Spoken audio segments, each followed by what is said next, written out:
So among the many gods of the Sumerian pantheon, the greatest goddess was Inanna, daughter of the moon. She had power over heaven and earth, love and war, passion and wisdom, and she was adored by gods and humans alike. But one day she decided to explore a new domain, so she summoned her vizier for instruction. Ninshuber, come quickly. Sup, mistress? Today I shall abandon my sanctuaries on heaven and earth and descend into the Netherworld. The land of no return? But what if you don't return? Well, naturally, you'll all be devastated to have lost me and will observe the proper mourning rituals.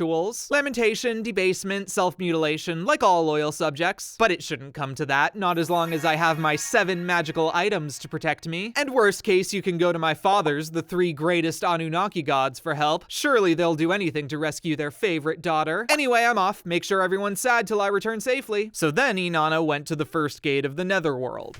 Gatekeeper!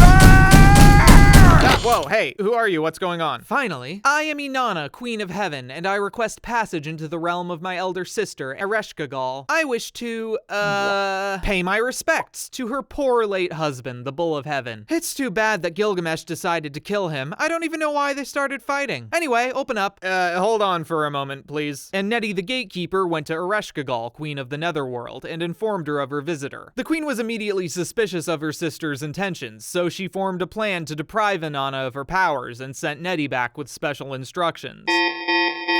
Sorry, man, but I gotta confiscate your magical tiara. New policy. Why? Hey, I'm just the doorman. Very well. And Inanna continued on to the second gate.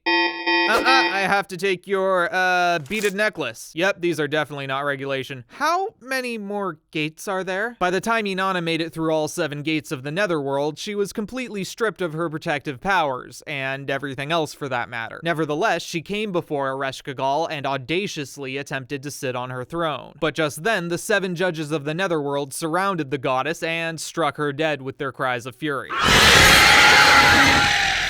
And Ereshkigal took Inanna's corpse and hung it on a hook. Meanwhile, when Inanna had died, so did the procreative drive of everyone in the world above. And Ninshuber, the loyal vizier, grieved for her mistress, dressing in rags and afflicting herself as instructed. After she had mourned sufficiently, she then set about rescuing Inanna. Unfortunately, the gods Enlil and Nana were not as sympathetic as the goddess had hoped. But when Ninshuber went to Enki, he took pity and quickly put a scheme together. He scraped some dirt from under his fingernails and created 2 sexless humans, Kurgara and Galatura, and he gave them the food and water of life. The 2 of them then snuck through the gates of the Netherworld unseen, and they came to Ereshkigal's bedchamber where she laid. Ugh, my everything hurts. Wow, that sounds terrible. We just want you to know we hear you and we care. Hey, thanks, tiny NBs. It's nice to be heard for once. In return for your compassion, I swear a binding oath to gift you 2 anything you desire. Cool, can we have that corpse on your wall? Oh, I mean, I guess, but wouldn't you rather have— No, this is good, thanks. Later.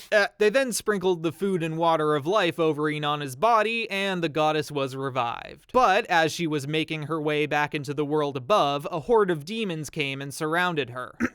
Unfortunately, due to a new policy, anyone who leaves the Netherworld must now provide a living substitute to take their place. Preferably someone near and dear to them. Yes, that would be ideal.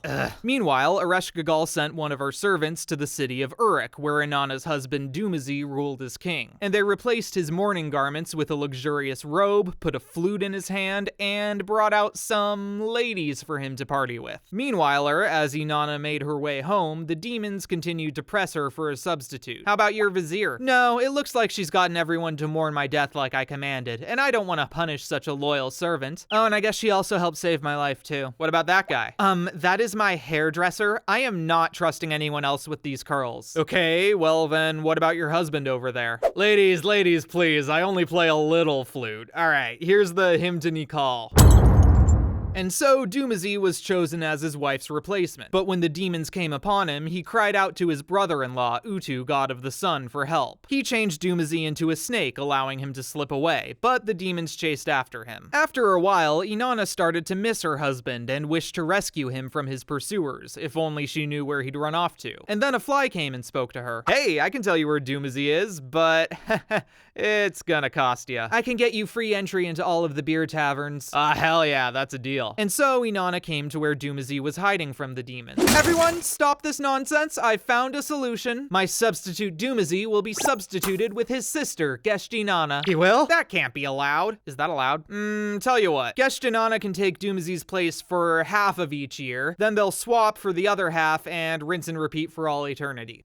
Deal. Well, I'm glad I've managed to make everyone happy. Meanwhile, the fly was enjoying his reward for aiding the goddess. Yeah, this rules.